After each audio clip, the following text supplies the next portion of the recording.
Cristo está buscando obreros hoy que quieran ir con Él. Cristo quiere mensajeros hoy que anuncien su verdad. ¿Quién dirá, Señor, yo listo estoy, haré tu voluntad? Ya ustedes muchos conocieron y conocen al hermano Willy y a Rebeca, hermanos fieles, trabajando en la obra de Cristo allá en Greensboro. Y para mí, mi familia y la congregación, todos los que estamos aquí, los ancianos, es un honor tener nuestros hermanos con nosotros. Hermano Willy, el tiempo es suyo, y gracias, y Rebeca, Dios te bendiga. Déjame decirle para que se quede bendiga. Hermanos, el honor es mío, ¿verdad? Y de mi esposa particularmente, de poder estar con ustedes. Es un gozo ver a la iglesia reunida cada primer día de la semana. Y voy a llevarlo, ¿verdad?, a un tema que es importante. Y esta es mi intención. Que entendamos como seguidores de Cristo, ¿verdad?, de que en temas de vida eterna no tenemos o no debemos de permitirnos el perseguir pensamientos que nos lleven a elevar opiniones, desacuerdos, disconformidades, decisiones, disensiones, o simplemente, ¿verdad?, en temas de vida eterna, comenzar a practicar algún tipo de libertad, de curiosidad. Déjenme decirles por qué.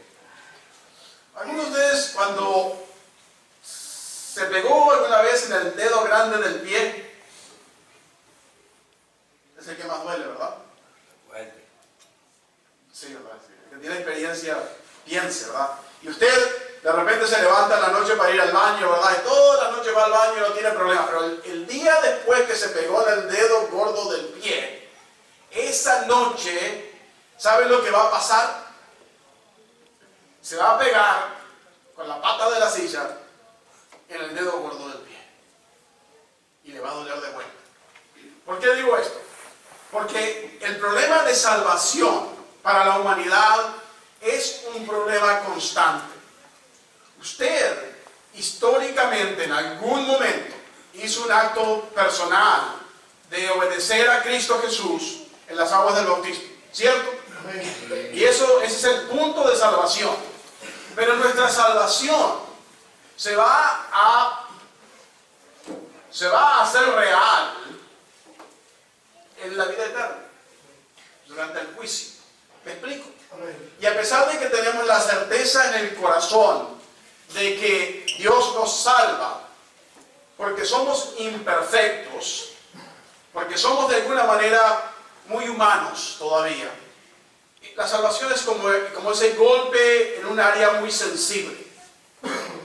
Y cuando la vida sucede, siempre estamos pegándole patada a algo que nos hace recordar de cuán difícil es para el ser humano entender que accede a salvación y a vida eterna. Entonces estamos continuamente, ¿verdad?, siendo recordados de este punto, ¿verdad?, que es difícil de absorber como si... Y el que nos recuerda eso es Satanás. Su tarea es de que tú y yo estemos dudando de nuestra salvación eterna. ¿Me explico? Entonces no podemos, ¿verdad?, en temas de salvación, practicar ideas erradas. Por ejemplo, ¿verdad?, vamos a suponer que yo tengo la idea de que la mujer no puede usar pantalones, que no es cierto, yo no tengo esa idea. Pero si usted, ¿verdad?, cada vez que viene una hermana de pantalones, le dice al esposo de la hermana, su esposa no va a ser salva porque usa pantalones. Bueno, es su opinión, no es un tema de salvación, ¿estamos de acuerdo? Pero si ustedes, todo lo que sucede, todo lo que ve, que usted está en desacuerdo, todo lo que usted piensa que no está correcto, usted lo transforma en un tema de salvación, lo que está haciendo, le está pegándole al dedo gordo de la hermana, cada vez que usted hace o complica el tema de salvación. ¿Me explico? No podemos poner la salvación ajena en tela de juicio, porque Satanás usa esa oposición. Los que somos salvos en Cristo somos salvos ahora y por la eternidad. Satanás quiere que tú dudes de eso. Entonces, ese es el tema del día de hoy. En temas de salvación, no podemos darnos la libertad de perseguir pensamientos que nos lleven a elevar opiniones, desacuerdos, disconformidades, ¿verdad? Tensiones, disensiones, o simplemente practicar ideas por curiosidad. La palabra curiosidad, ¿verdad? ¿Qué quiere decir para ustedes? Si yo le digo, ay, su niña es muy curiosa, ¿qué piensan ustedes? Muy entremetido. Los de México, ¿qué piensan? ¿Qué es lo que piensan? Rara, ¿verdad? Los de otro lado, ¿qué quiere decir curioso para ustedes? Para mí curiosidad quiere decir, este niño, ¿verdad? Si le hablas de matemáticas, quiere saber más. Si le hablas de geografía, quiere ver un mapa. Tiene una intención, ¿verdad? De entender algo más, ¿verdad? En las cosas de salvación, hermanos, no tenemos que tener curiosidad. Tenemos que tener certeza. Ese es el tema del día de hoy. Bueno.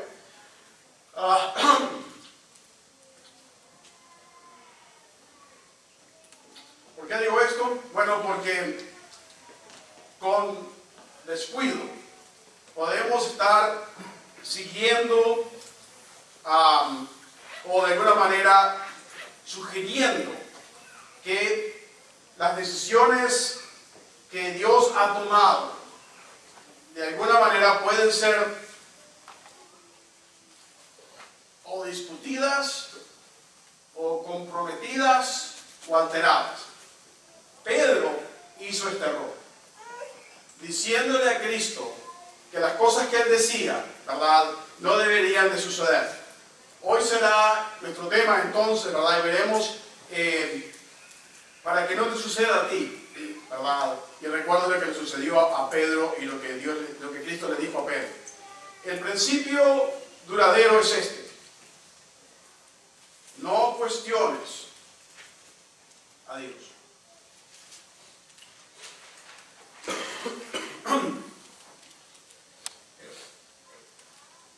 Y cuando comenzamos, ¿verdad?, a cuestionar a Dios, es porque usualmente lo hacemos sobre cosas que percibimos alguna alternativa, alguna manera mejor de hacerlo, ¿verdad?, que nos parece adecuado a nosotros. Yo le digo a mis niñas, ¿verdad?, ¿por qué no ponen 10 minutos en limpiar su cuarto que gastar un fin de semana entera tratando de limpiarlo? ¿Cierto? Mi manera de limpiar la casa es mejor que la de ellas, ¿verdad? Y todos tenemos áreas donde tenemos buenas opiniones. En temas de salvación no debe ser así. Antes que pudiéramos entender cómo Dios hace las cosas, tenemos que apreciar un par de pasajes que quiero compartir con ustedes. Uno aparece en Isaías 55:8. A ver, no me da tiempo de que lo encuentren, mis hermanos. Isaías 55:8, ¿verdad? Donde se nos dice que Dios, acerca de Dios, porque mis pensamientos no son vuestros pensamientos, ni vuestros caminos, mis caminos, dijo Jehová. Isaías 55:8. Entonces, desde la tradición del Antiguo Testamento se nos está diciendo que los caminos de Dios, si bien tú y yo podemos comenzar a aceptar de que no los entendemos, todavía son superiores. Y el mismo tema aparece en el libro de Deuteronomio 32:4,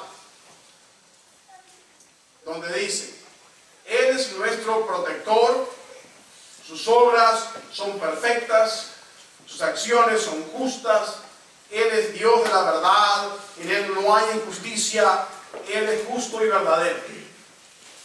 Eso aparece en Deuteronomio 32:4.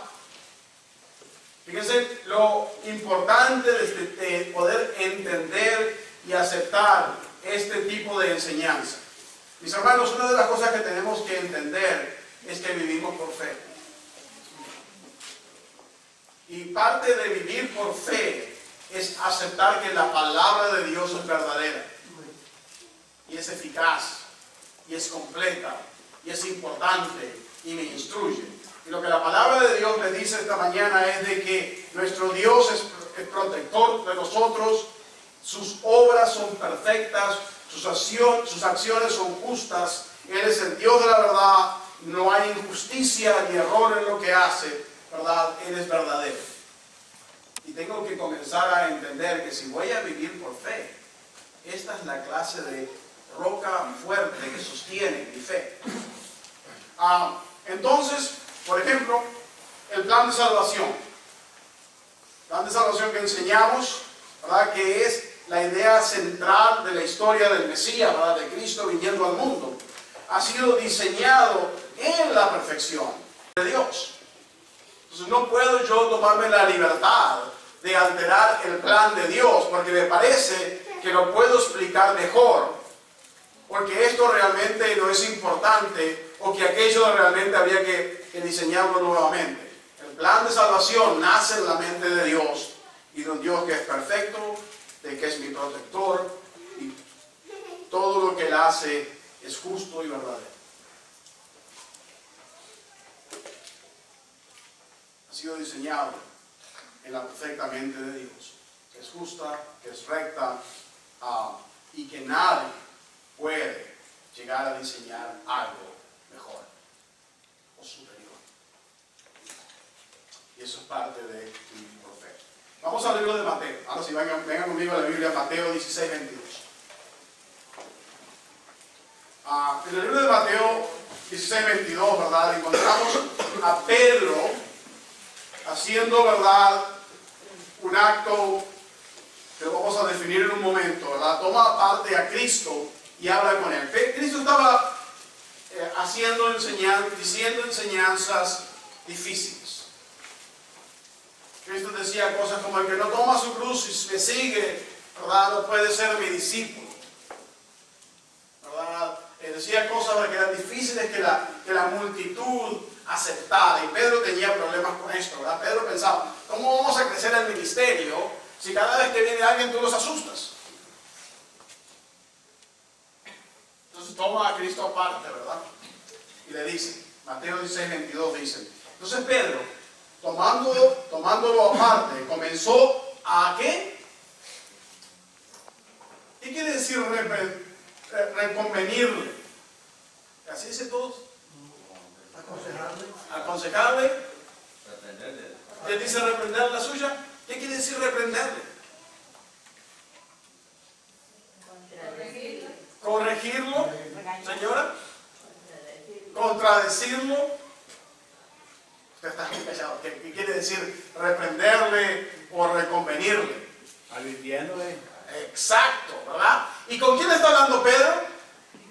Con Cristo.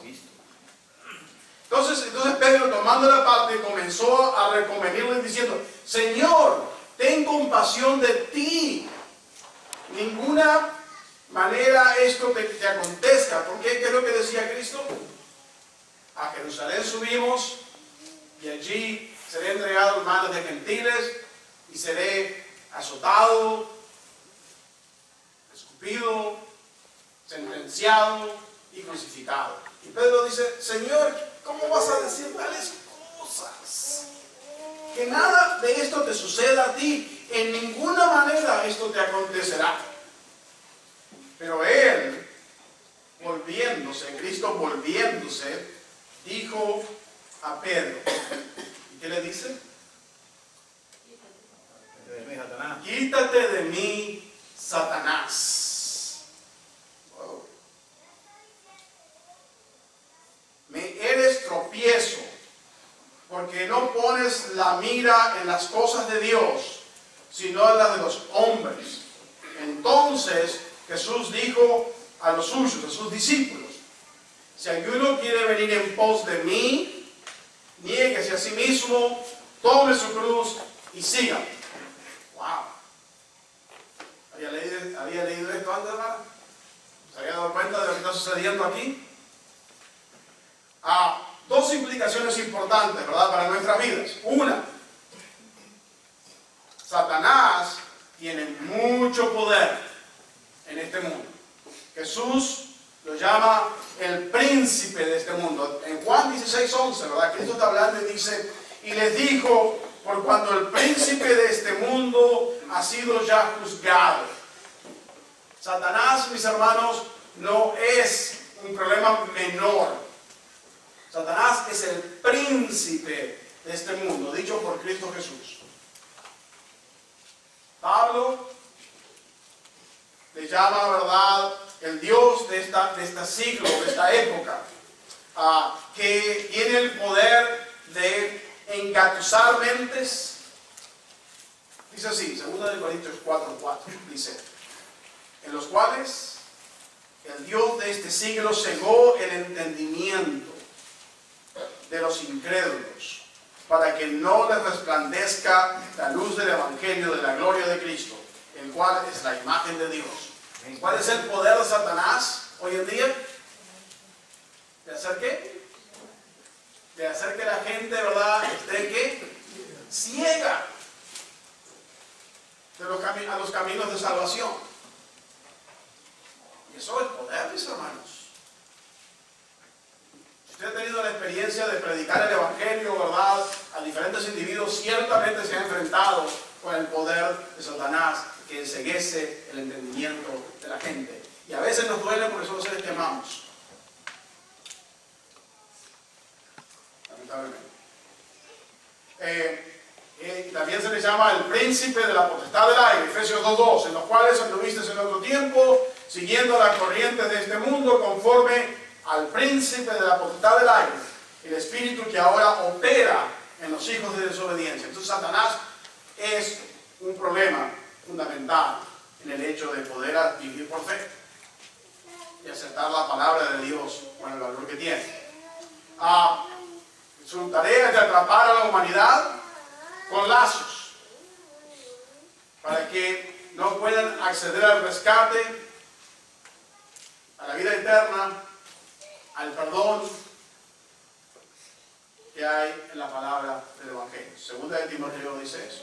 Segunda de Timoteo 2:25 dice que con mansedumbre corrija a los que se oponen, por si quizás Dios les conceda que se arrepientan para conocer la verdad y escapen del lazo del diablo, en que están cautivos a voluntad de él. Y ese es el problema que el mundo tiene.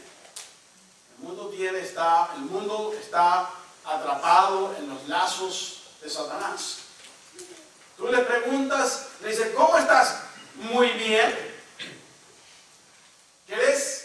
¿Quieres hablar de las cosas de Dios? Oh, no, porque yo estoy muy bien. ¿Cómo va tu matrimonio? Muy bien. Tenemos buenos abogados, estamos divorciando, nos va muy bien. Recomendados. Ustedes piensan que es mentira. Una señora viene y me dice, ay, pastor, me voy a divorciar. Y yo digo, bueno, mira, pienso en mi mente, le digo, hay consejerías, hay lugares donde los matrimonios pueden ir y encontrar, ¿verdad?, una forma de comunicación, de renovar la situación en la que tenían y salir de donde están, ¿verdad? Y le digo, mira, te voy a hacer unas recomendaciones. Tenemos un hermano en Winston que él es, ¿verdad?, consejero familiar. Y le voy a dar el nombre del hermano Gustavo. Me dice, no necesito recomendaciones, ya tengo 3 abogados y son recomendados por mis amigas, que ya lo usan.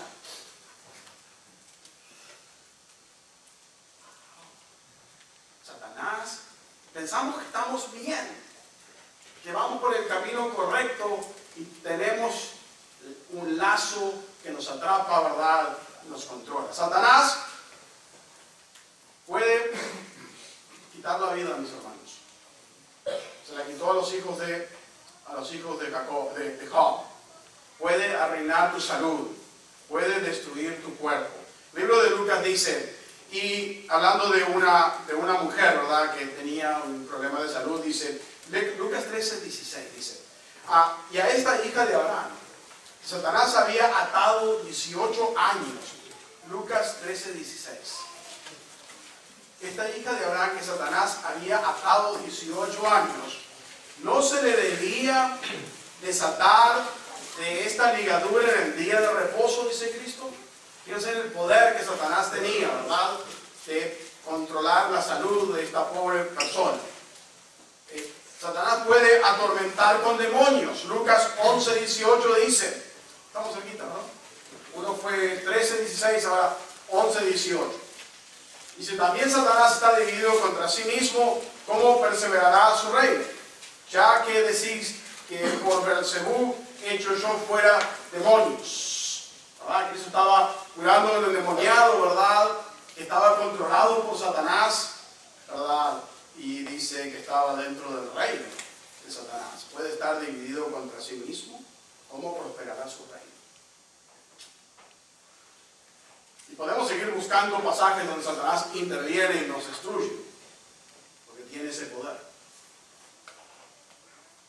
Reconocemos que Satanás tiene poder y que tenemos que darle serio entendimiento de su poder, porque Él no está lejos, mis hermanos. No está lejos. Hermanos, cuando nuestro enemigo es supernatural, solo Dios nos puede rescatar. Ese es el problema que tenemos como seres humanos. Tenemos lucha contra algo que es supernatural. Hoy hablamos de los pasajes donde Jesús hizo revelación de su inminente sacrificio en la cruz, donde, ¿verdad?, Él dice que va a morir de determinada manera, ¿verdad?, y que va a resucitar. Pedro, representando en muchas maneras el pensamiento, la mente colectiva de todos los discípulos, ¿verdad?, no deseó aceptar tales cosas. No deseó aceptar que esos eventos eran inexorables. ¿Qué quiere decir inexorables? Está como grandota la palabra, ¿verdad? ¿Qué quiere decir inexorable? No se puede evitar. Algo que ya no hay manera de evitar. Estamos hablando de las películas. ¿Vieron la película Apolo 13? Llega un momento que le dicen la famosa frase, ¿cuál es? Houston, we have a problem. Y el problema que tenían es que estaban fuera de órbita, fuera del circuito, ¿verdad? Y si seguían avanzando más y más y más y más y más fuera de su circuito, nunca iban a tener energía para retornar a la Tierra. Había un punto donde ya no había energía en esa nave para poder corregir el error, ¿verdad?, de su navegación. Y ese es el problema, ¿verdad?, que tenemos que aceptar. Si no aceptamos que Satanás es poderoso y es sobrenatural, puede llegar el día, mi hermano, que va a tener que decirle a Dios, Houston, we have a problem. Y que van a tener que reconocer que su órbita de repente se alejó demasiado. Pedro no acepta los eventos inexorables. Ya nos referimos, ¿verdad?, al pasaje famoso donde Cristo le dice, apártate de mí, Satanás. Él es quien no quiere, Satanás es el que no quiere acreditar a Dios con nuestra salvación. Satanás no quiere y desea evitar que Cristo sea proclamado, sea hallado justo y sea glorificado. Y estaba usando a Pedro para convencerlo de lo que él acaba de anunciar no es correcto. Nunca te suceda tal cosa.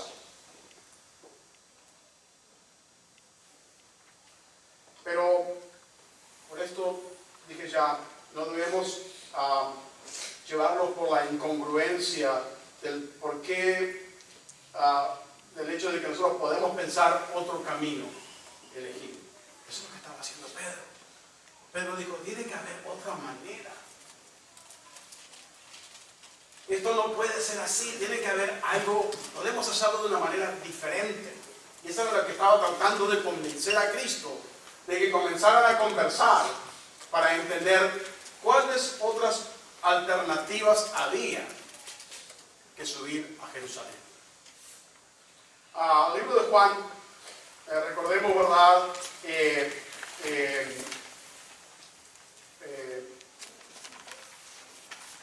Nos recuerda, el libro de Juan, capítulo 10, 17. Vamos a leer. Nos recuerda, ¿verdad?, de no estar trayendo en cuestionamiento la voluntad de Dios. Juan 10, 17 dice así. Por eso me ama el Padre, porque yo pongo mi vida para volverla a tomar, dice Cristo. Nadie me la quita, sino que yo de mí mismo la pongo. ¿Sí están conmigo? Juan 10, 17. Dice, pero de esta manera, por eso me ama el Padre, porque yo, dice Cristo, pongo mi vida para volverla a tomar. Nadie me la quita, sino que yo de mí mismo la pongo. Tengo poder para ponerla y tengo poder para no ponerla. Este mandamiento recibí del Padre. ¿Entienden? La posibilidad era que Cristo dijera, ¿sabes qué? Tienes razón, Pedro. Tiene que haber otra manera. Porque Cristo dice, tengo poder para proseguir, pero también tengo poder para no hacerlo. ¿Verdad? ¿Qué fue lo que Satanás trató de hacer con Cristo cuando estaba ayunando por 40 días? ¿Se acuerdan? ¿Qué es lo que se acuerdan de ese pasaje? A ver, cuando Cristo fue llevado por el Espíritu al desierto y se le presenta a Satanás, trata de convencerlo de varias cosas, ¿verdad? Dígame una. ¿Qué le dice Satanás? Sí, mi hermano. Que la tierra se convirtiera en pan. Okay. Si pidieres, ¿verdad? Dios puede convertir estas piedras en pan. ¿Qué le dice Cristo? No solo ¿verdad? ¿Qué otra cosa le dice Satanás? O si saltas al precipicio, ¿verdad? Es un tema bíblico, ¿verdad? De que Dios iba a proteger al Mesías, ¿verdad? No vas a golpearte, sino que Dios va a enviar ángeles, ¿verdad? ¿Qué más le dice Satanás? ¿Se acuerdan? Si postrado me adorares, te daré todos los reinos del mundo. Esa es la alternativa. No piensen ustedes que Cristo no tuvo la oportunidad de decirle, ¿sabes qué, Satanás? Me gusta más tu propuesta que aquello. Yo pongo mi vida y tengo la potestad de volverla a tomar. Está como que Cristo está en control de su obediencia. Y ese es el problema, ¿verdad? ¿Por qué Pedro ahora hace el trabajo de Satanás? Porque Satanás fue lo que intentó convencer a Cristo que hiciera. Y ahora aparece Pedro con el mismo programa. Por eso le dice, apártate de mí, Pedro, cabeza dura, ¿cómo se dice? Ignorante. No le dice cosas, ¿verdad?, de ese tipo, le dice Satanás. Wow. Porque Pedro estaba haciendo ahora el mismo trabajo de Satanás. Entonces, Juan, ¿verdad?, nos aclara, ¿verdad?, de que Cristo tiene poder para poner su vida y tiene poder para volverla a tomar. O sea, Él está en control de esto, ¿verdad? Pero el Padre le ama porque yo pongo mi vida. Esa es mi intención. Eso es lo que yo quiero hacer.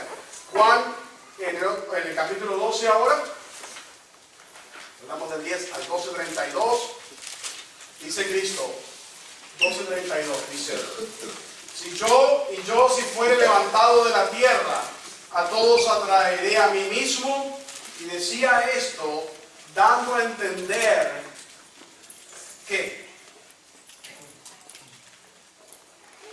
¿Qué es lo que se explica aquí? ¿Qué es lo que se da a entender aquí?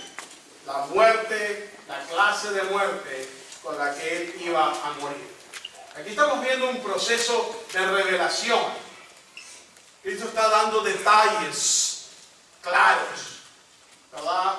El buen oidor, ¿lo tienen que ser dicho ustedes? ¿Cuáles han dicho?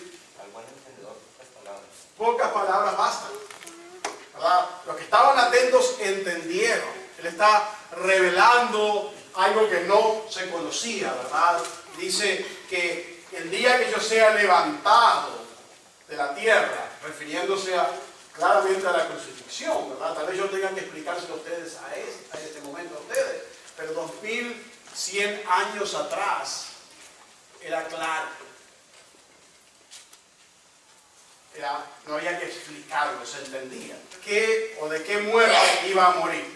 Y luego saltamos al 16:16 del libro del Evangelio de Juan. Sigue Cristo agregando información. Dice, todavía un poco, 16:16, todavía un poco y no me veréis. Y de nuevo un poco y me veréis, porque yo voy al Padre. ¿Verdad? Hoy en día claramente entendemos que está refiriéndose a que va a pasar un periodo de tiempo, ¿verdad?, en la tumba y ausente, ¿verdad? Pero va a volver después que haya ido al Padre, ¿verdad? Entonces, Lucas 18:28.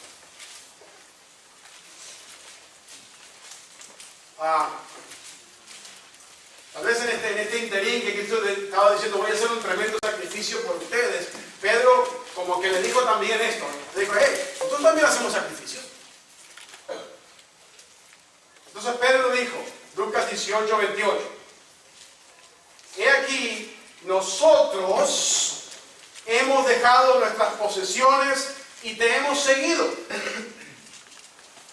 Le llamó la atención a Cristo, ¿verdad?, de que ellos habían hecho un sacrificio inmenso para ser discípulos de Él, ¿verdad? Y esto tal vez precipita la necesidad de que Cristo aclare su misión y hable de su sacrificio, ¿verdad? Recordemos que Pedro le dice esto a Cristo, ¿verdad? Pero Cristo va a seguir anunciando de que su sacrificio iba a ser de muerte en la cruz.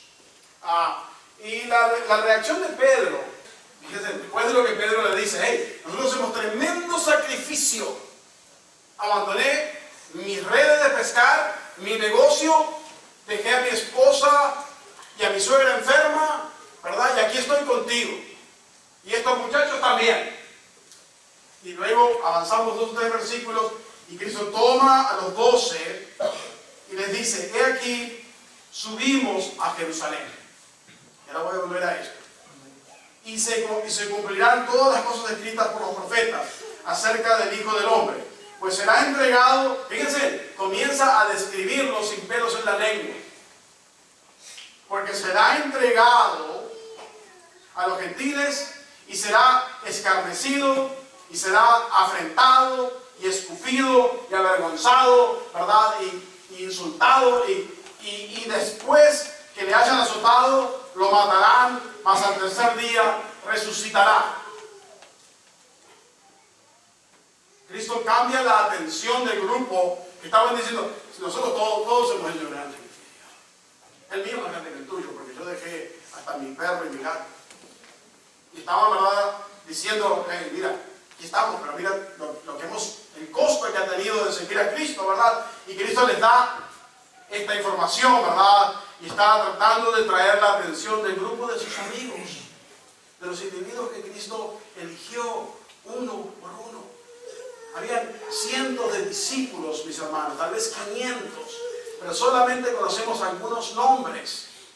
Y estos 12 son bien conocidos. Cristo nos elige de una manera personal y particular, y ahora les está diciendo a este grupo, a su propio grupo, que Él, ¿verdad?, va a hacer un sacrificio infinitamente superior. Claramente, ¿verdad?, Cristo está llegando al fin de su ministerio y también al fin de su vida aquí en la tierra. Y para impresionar, para poner esa marca en los discípulos de la gravedad de los eventos que iban a desencadenarse, ¿verdad?, cuando suban a Jerusalén. Hermano, no importa de donde tú vengas en Israel, a Jerusalén siempre hay que subir. Está alto la sierra, ¿verdad? Y hoy en día hay automóviles, ¿verdad? Hay vehículos, hay autobuses, ¿verdad? Y tienen tremendo esfuerzo para subir. Sientes el motor que va, Todos los judíos sabían que para ir a Jerusalén hay que subir. Entonces cuando Cristo dice, vamos a subir a Jerusalén, no está técnicamente diciéndole algo que no conocían, sino que está recalcando que la ida a Jerusalén es parte del subir. ¿Verdad? Cristo va a subir a Jerusalén, pero va a seguir ascendiendo y va a llegar al cielo. ¿Verdad? Entonces es un acto, ¿verdad?, de que entiendan de que esto es un acto de movimiento hacia Dios. Subimos a Jerusalén. ¿Verdad? Y geográficamente, ok, todo el mundo sube a Jerusalén, pero no es importante, ¿verdad?, que hay otro significado. Segundo, Pedro fue a Jerusalén. Perdón, no Pedro, sino la gente iba a Jerusalén, ¿verdad? Cristo mandó a sus discípulos a preparar la Santa Cena, ¿se acuerdan? Encontraron un asno, ¿verdad?, para que él subiera, de que prepararan la comida, ¿verdad? La gente iba a Jerusalén, ¿verdad? Iba a prepararse para celebrar una fiesta. Iban con un espíritu, una actitud de adoración. Iban, ¿verdad?, listos para traer ofrendas, para ofrecer sacrificios, ¿verdad? Iba con gozo a esta fiesta. Jesús, ¿verdad?, ahora va a subir a Jerusalén para ofrecer un sacrificio de sí mismo por el pecado del mundo. Un sacrificio que es central para la humanidad, pero que es personal para Cristo Jesús y es perfecto para Dios Padre. El sacrificio es preanunciado en la Escritura. Los escritos de los profetas, ¿verdad?, hablan del Mesías venidero, ¿verdad? Y anuncian la importancia de esto para la humanidad. Y ahora los 12, ¿verdad?, reciben este anuncio privado de que esto estaba aconteciendo, ¿verdad? Y Cristo les dice que este es el principio del final de su vida. Que subir a Jerusalén es un escalón en su ascensión al cielo, ¿verdad? Y a pesar de que todo lo que se había escrito en los profetas acerca del Hijo del Hombre, de este Dios con nosotros, ¿verdad?, que iba a cumplirse en algún momento en la historia, ¿verdad?, y viendo la evidencia que estaba aconteciendo delante de ellos, ¿verdad?, de los 12 apóstoles, viendo, ¿verdad?, que los demonios se habían echado fuera en el nombre de Cristo Jesús. Que un ciego, uno nacido ciego, ahora recibía la vista, y esto era imposible si no era hecho por el Mesías. Habiendo visto índices indicativos de que Cristo era el Mesías, que el Mesías estaba aquí con nosotros, todavía no pueden entender las palabras de Cristo, ¿verdad? Y Cristo les da detalles y les dice: el Hijo del Hombre será traicionado en las manos de los sacerdotes y los escribas y lo condenarán a muerte. Será entregado a los gentiles y ellos se burlarán, le escupirán, lo azotarán y finalmente lo matarán. Y 3 días después ascenderá al cielo. El horror de haber entendido de antemano todo esto tiene que haber sido, iba a decir terrificante, pero no existe, ¿verdad? ¿Cómo se diría? Tiene que haber sido de terror para sus seguidores. Jesús puede ver que todo esto se acerca, que todo esto está listo a desencadenarse.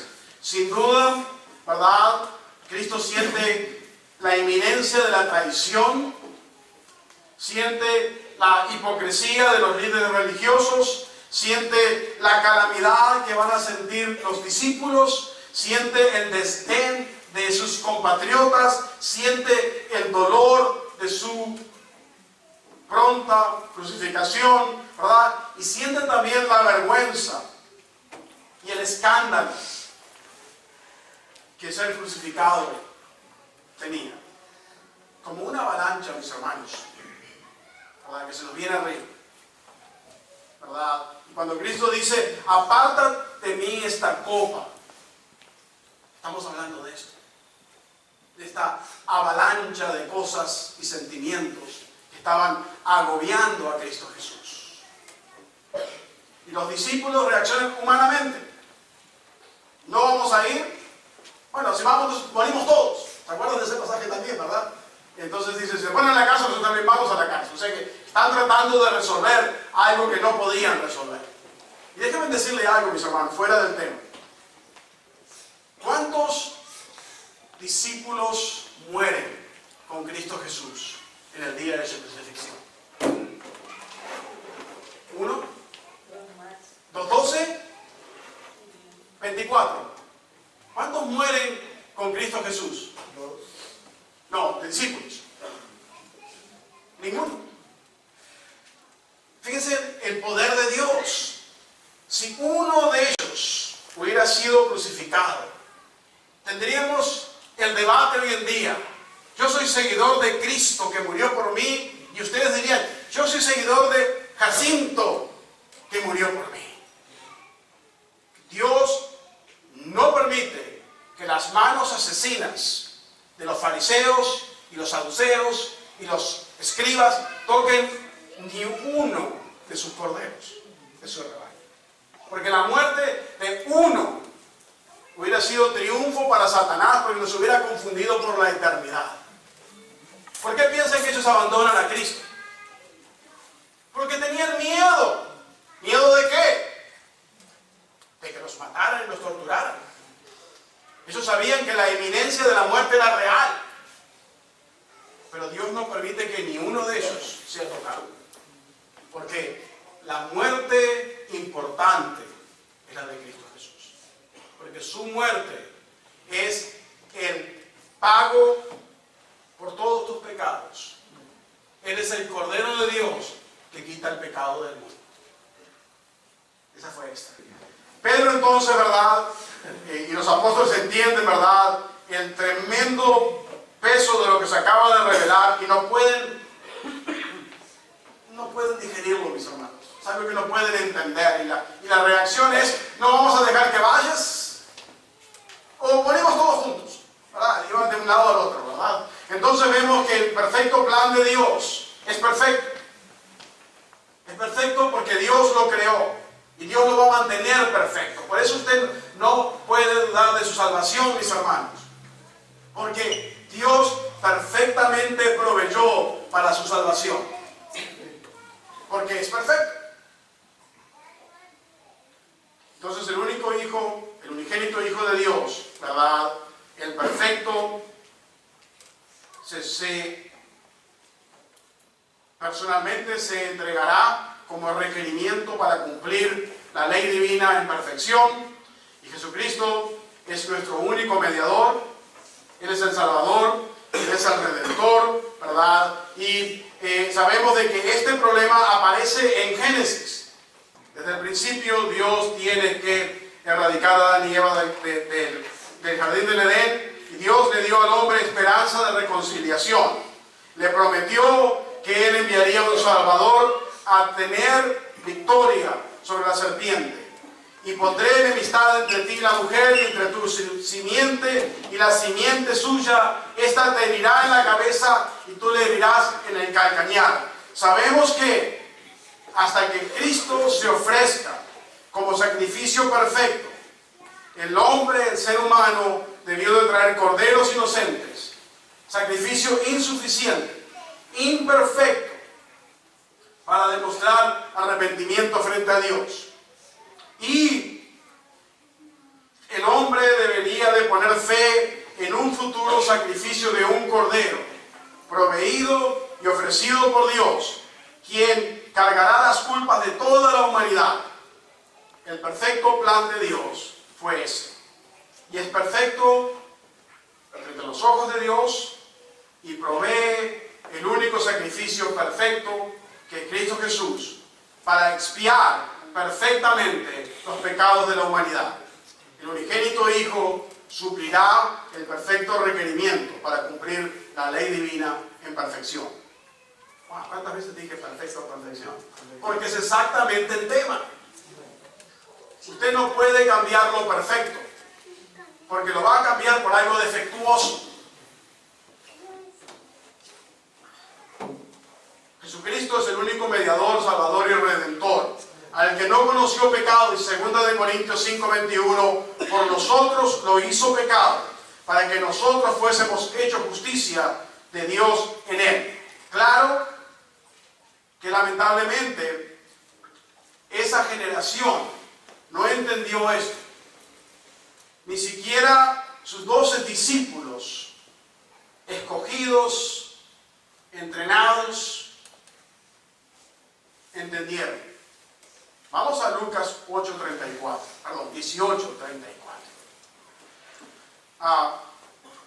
Hermanos, cuando Cristo pone algún tipo de penalidad sobre lo que le sucede a él en Getsemaní, lo pone sobre esa generación, no sobre todas las generaciones. Quédese con esa idea, porque los que son responsables de la muerte de Cristo son esa generación de las autoridades judías, del pueblo judío, ¿verdad? De los que fueron y estuvieron de pie en el palacio de Poncio Pilato gritando: crucifícale, crucifícale. Ellos son responsables, no todas las generaciones. Entonces sabemos, ¿verdad?, que dice el libro de Lucas 18:34. No, ¿qué dicen? ¿Quién lo puede leer?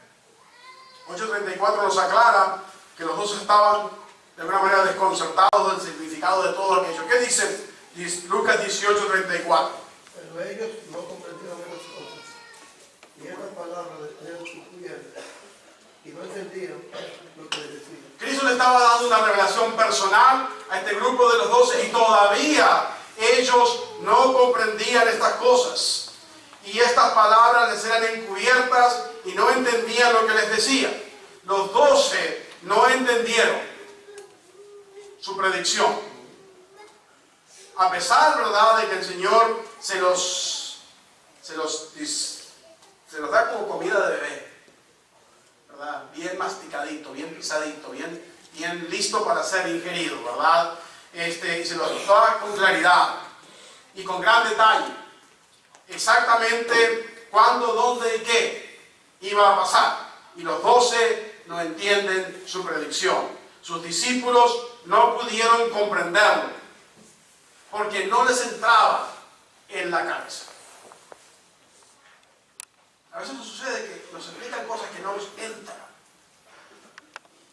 A mí me quieren enseñar cómo usar mi nuevo teléfono y no me entra. No me cabe. ¿Verdad? Los discípulos no pudieron entender. Pero tú sí puedes. Tú lo entiendes hoy, ¿verdad? Tenemos una posición especial. Estamos a 2100 años de estos eventos que llevaron a Cristo en la cruz, ¿verdad? Fue la intención de Cristo ir a Jerusalén. Él fue intencionalmente a morir por ti y por mí. Y Satanás no pudo detenerlo. Recordemos que esta progresiva sucesión de clarificaciones y de revelaciones, ¿verdad?, de sus días finales comienzan con el absurdo planteamiento de Pedro, pensando que él era el que hacía el gran sacrificio por seguir a Cristo Jesús. Tan absurdo fue en aquel tiempo, ¿verdad? ¿Les parece absurdo que Pedro le haya dicho tal cosa a Cristo? Levantemos la mano. ¿Fue absurdo o no? La hermana dice que fue absurdo. Es tan absurdo, mis hermanos, que hoy en día seguimos usando la misma cosa. Hoy en día, mis hermanos, somos tan absurdos como Pedro, ¿verdad? Jesucristo responde al reclamo tratando de que estos 12 hombres especiales y elegidos vieran su inminente sacrificio, no solo como necesario para detener la ira de Dios y como perfecto para santificar el costo de la salvación, sino también horrendo. Que Jesucristo ya estaba listo a ofrecerse por ellos, no lo pudieron entender. Sabemos que aceptamos que muerte es la consecuencia natural del pecado. El libro de Romanos 6:23 dice: el pago del pecado es muerte. Recordemos que pecado no es solamente grandes cosas como asesinato, blasfemia, ¿verdad? Cosas que todo el mundo entiende o acepta, ¿verdad? Y tienen consecuencias sociales. El pecado, mis hermanos, incluye el amor al dinero, incluye, ¿verdad?, el odio a los enemigos, incluye, ¿verdad?, el engaño, el orgullo, ¿verdad? Porque el pecado en todas sus categorías, cuando está presente en la vida, su retribución es muerte. Y muerte es eterna separación de Dios y eternidad en un lugar que llamamos infierno. Desde Abraham, mis hermanos, cada humano ha sido encontrado culpable de desobedecer a Dios. Todos han pecado y están lejos de la presencia y la gloria de Dios, dice Romanos 3:23.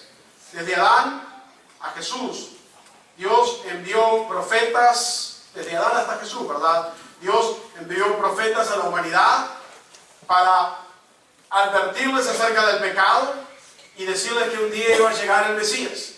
Y ahora Pedro escucha que ya es tiempo de la redención, que esto está llegando, y Pedro no entiende. Hermano, y visitantes si los hay, espero que tú lo entiendas, que aprecies que tus muchos sacrificios personales, que son verdaderos, que son duros, que son inapreciados por otros, pero que son necesarios, tus muchos sacrificios personales realmente no importan, porque tu enfoque es o debe de ser en el sacrificio perfecto de Jesús.